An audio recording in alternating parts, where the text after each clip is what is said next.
এই বয়সী বাচ্চাদের 6 মাসের নিচে বা 6 মাস থেকে 59 মাস পর্যন্ত ভিটামিন এ পুষ্টির অভাবে ভিটামিন এ দিয়ে বাচ্চাদের শরীরের প্রতিরক্ষা ক্ষমতা বৃদ্ধি করার জন্য ব্যবহার করা হয়।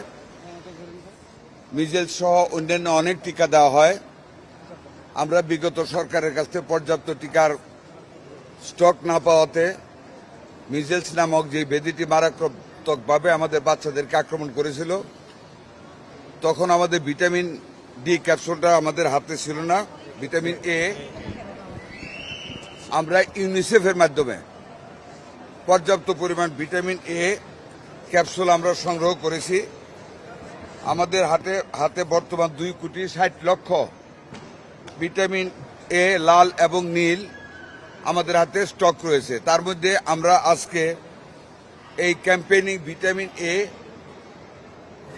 সংশ্লিষ্ট বয়স্ক বাচ্চাদেরকে খাওয়ানোর কার্যক্রম শুরু করেছি, যার পরিমাণ 2,55,00,000 ট্যাবলেট আমরা ভিটামিন এ ক্যাপসুল বাচ্চাদের খাওয়াতে শুরু করেছি।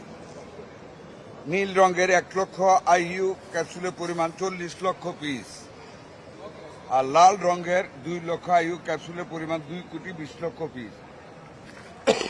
এই মিলে হইল 2,60,00,000 পিস ভিটামিন এ ক্যাপসুল আমরা আজকে খাওয়াচ্ছি। এই ক্যাপসুল দেওয়া হচ্ছে 6 মাস থেকে 11 মাস বয়সী শিশুদের জন্য 1,00,000 আইইউ নীল রঙের ক্যাপসুল, সংখ্যা 35,04,000। 12 মাস থেকে 59 মাস বয়সী শিশুদের 2,00,000 আইইউ লাল রঙের ক্যাপসুল, 2,20,31,000 পিস। দুটি মিলে 2,55,00,000 34,000 পিস আমরা আজকে বাচ্চাদেরকে খাওয়াচ্ছি। সেই সাথে আপনারা দয়া করে আপনারা সাংবাদিক আপনারা বলবেন এই ভিটামিন ট্যাবলেটের পাশাপাশি ক্যাপসুলের পাশাপাশি জন্মের পরই বাচ্চাদেরকে মায়ের শাল দুধ যেন দেওয়া হয়। আপনারা একটু প্রচার করবেন, এটা আমাদের সবার দায়িত্ব।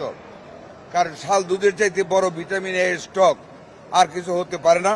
তারপরও নিয়ম মাফিক 6 মাস থেকে 180 দিন পর্যন্ত বাচ্চাদেরকে রেগুলার মায়ের দুধ খাওয়ানি, পানি, মধু, চিনি বা অন্যান্য সুষম খাবার খাওয়াইতে হবে, তাহলে বাচ্চাদের শরীরে পুষ্টির সৃষ্টি হবে।